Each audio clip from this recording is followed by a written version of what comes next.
What is going on, guys? It is Murder Inc. here, back with another Raid Shadow Legends video. And how are we all doing? What have you guys been up to? Have you finished Vlad? Now Vlad, look at this, 105 out of 100. This is the first fusion I've completed since Yoshi. Think about that, Yoshi the Drunkard. After that, haven't done a single one. Decided to step it up for Vlad, not for any particular reason. I guess he's void. Maybe he will get buffed in the future. They really haven't shown any indication that they plan on doing that, but there's no problem with holding off for hope. Worst case scenario, he becomes a Guardian Vault, or is just part of filling the Pokedex here so we can collect as many champions as we can. So let's talk about the point of this video. Free-to-play players, low spenders, how things have drastically changed for them. Now this wasn't originally part of the video as far as what I'm going to talk about next, but since it was added to the game before I did release this video, why not talk about it now?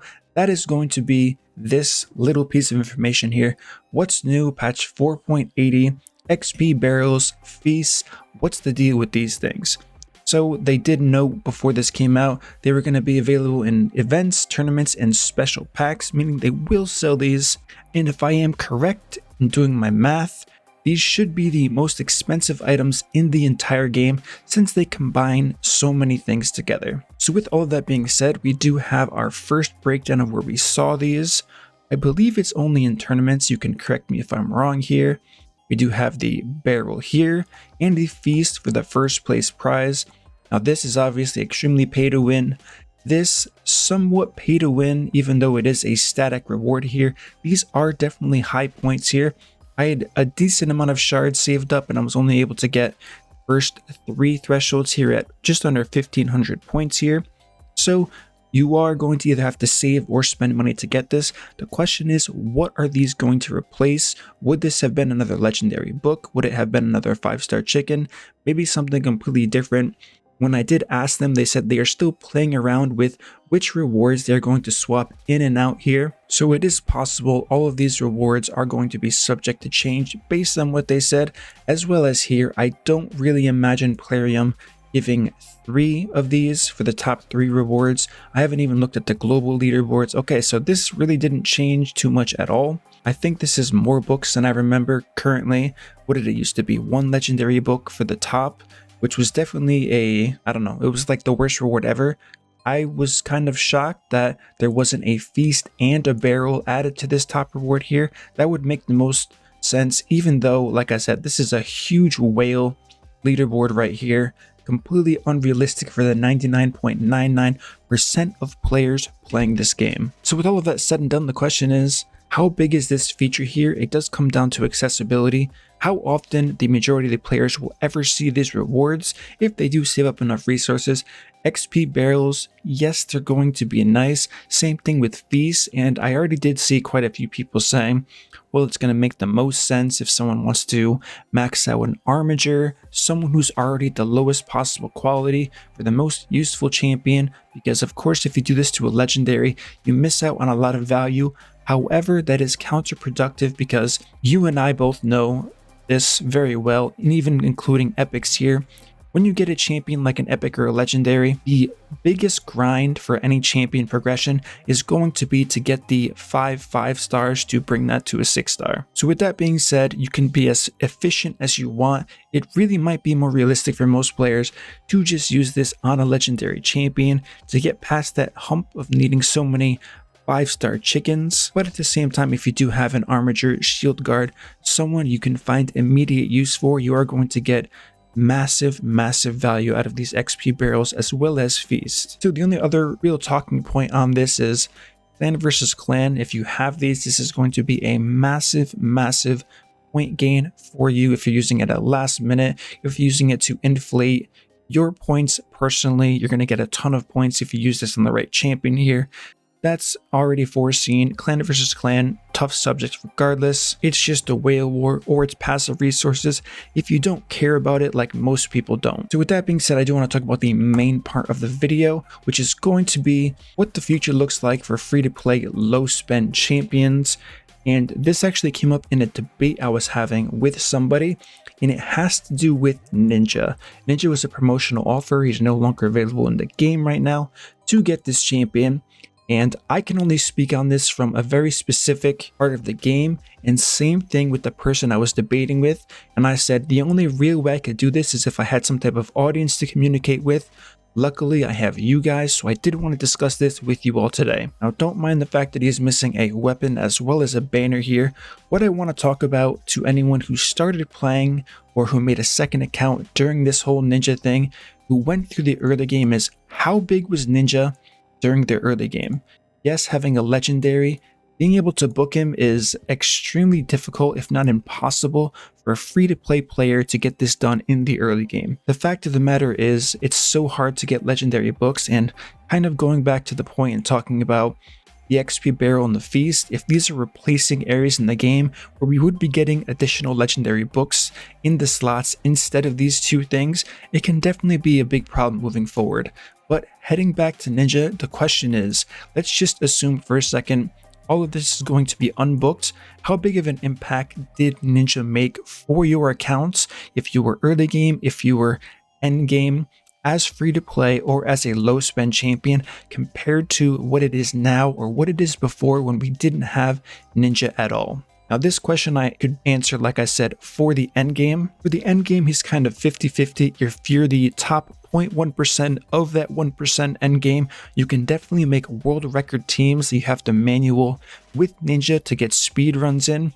However, for every other type of speed runs, we have access to so many champions. If you have whaled out at all, or if you are truly considered end game, based on the current definition that I have, which I have gone over in a video in the past. And there are many options of champions you can use instead of Ninja, so he isn't, I wouldn't say, game breaking for the end game with so many options at your disposal. However, as you slowly move down the ladder to late game, I think this guy is fantastic, and he gives a massive advantage if you do have him in the late game, because he's crazy good in arena, crazy good in Doom Tower, and crazy good or dungeon progression. He really has a lot to offer. He hits hard, he scales well the longer he's in a battle, and Clan Boss also, I mean, we all know how good he is in Clan Boss.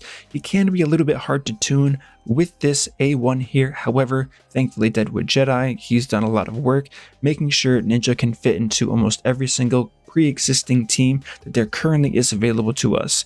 So since I was able to answer that, I wasn't able to answer how much of an impact this champion has for players who are just starting out the game, or for players who are just slowly moving into that mid game, how big this guy impacted their entire account compared to what it's going to be like now, where players are going to get, what is it, Shaman, Jizo? How are we going to compare those two champions? Is there going to be a pretty decent long-term effect of these players who had started playing during the time of the Ninja promotion? They have him, they were able to advance with this champion, and then they're talking back to newer players now, saying, oh, early game was so easy, you do this, you do that. They're going to be sitting there like, well, I don't have Ninja. And I really want to know what the difference is between having Ninja at your disposal or not having Ninja. Now, I can definitely see two sides of this argument here.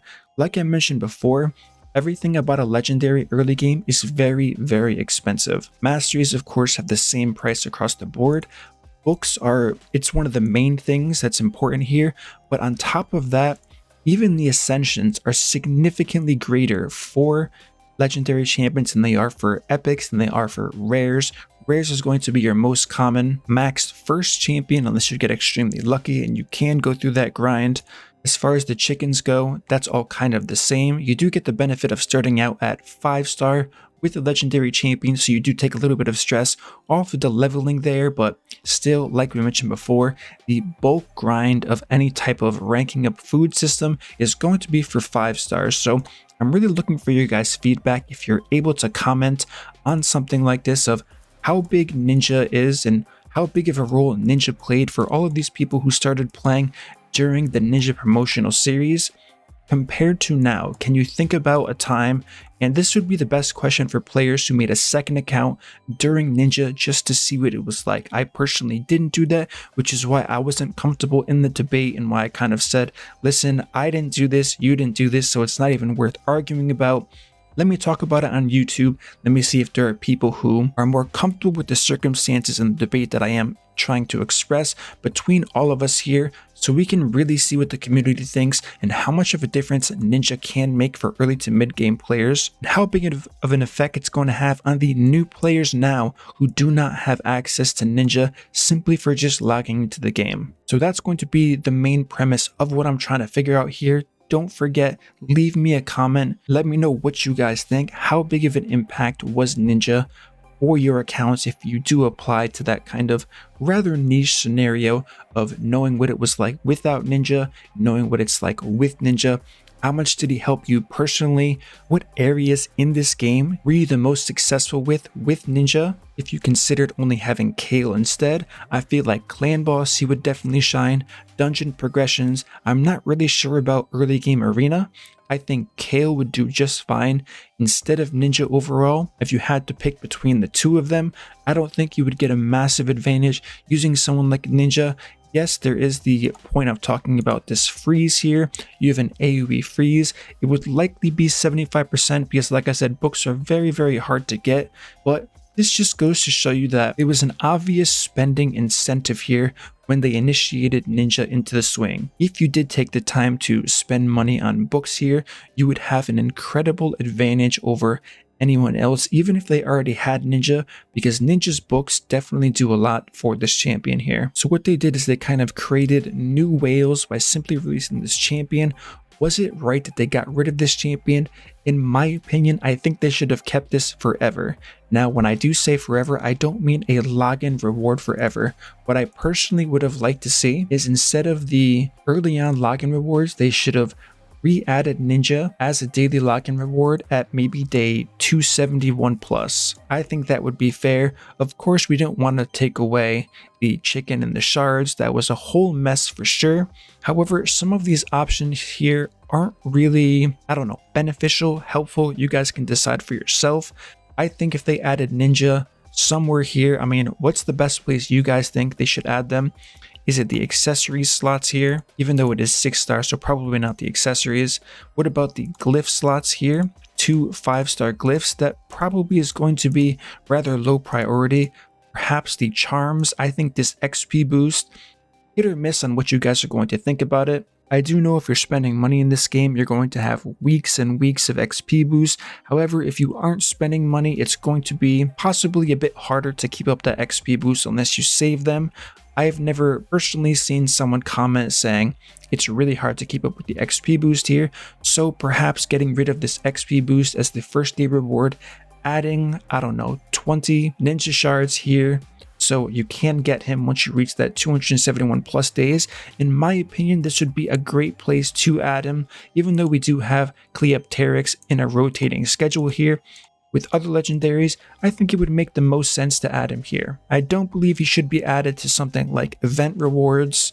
I don't believe he should be added to something like tournament rewards, because I think this is something you'd have to pay for eventually or save resources for eventually, even if you put it in the top 2 rewards here to get ninja fragments, which is why I was really aiming for something like 271 plus days for this, not the progression rewards, the daily login. I think this is the most realistic and the smartest place for Ninja to have been placed here. Is it going to happen? They have made no statement even hinting that they are going to approach it this way. So unfortunately, it does look a bit gloom in the fact that we're probably just never going to see Ninja again for a type of event like this. And I do get it. It was sponsored from a sponsored streamer. We had a deal here. It was always going to be a limited time thing. The question is, what are going to be the long-term impacts and advantages players get who were able to get Ninja compared to everyone else who was just starting to play now? Not only that, how about the players who are returning, who missed this entire cycle of Ninja? How are they going to feel about it? I'm sure there's at least 1 or 2 people who are in that situation where you quit for a while, you just came back, you realized Ninja was a thing, and you're sitting there thinking, am I behind now? How much of an edge does everyone else have with having this champion? Alright guys, so that's going to conclude my video today on the current state of free-to-play low spender, how it's kind of changed, not so much with the feast and the XP barrel, that's kind of a separate topic I'm looking for your feedback on, but more so the adding and removal of Ninja. What kind of effects will this have in the long term for players who were able able to get it compared to those who weren't able to get it, especially with so many guides now on YouTube for early game players talking about how important Ninja is as an essential part of progress. Do you guys agree with this? Do you disagree with this? I'm curious because I don't really have my own opinion outside of the late game and end game scenario, because that's what I'm comfortable with and that's what I've tested with the most. So that's going to conclude my video. Don't forget, if you enjoy this content, like, subscribe, turn on that notification bell, and I will see you all in the next upload.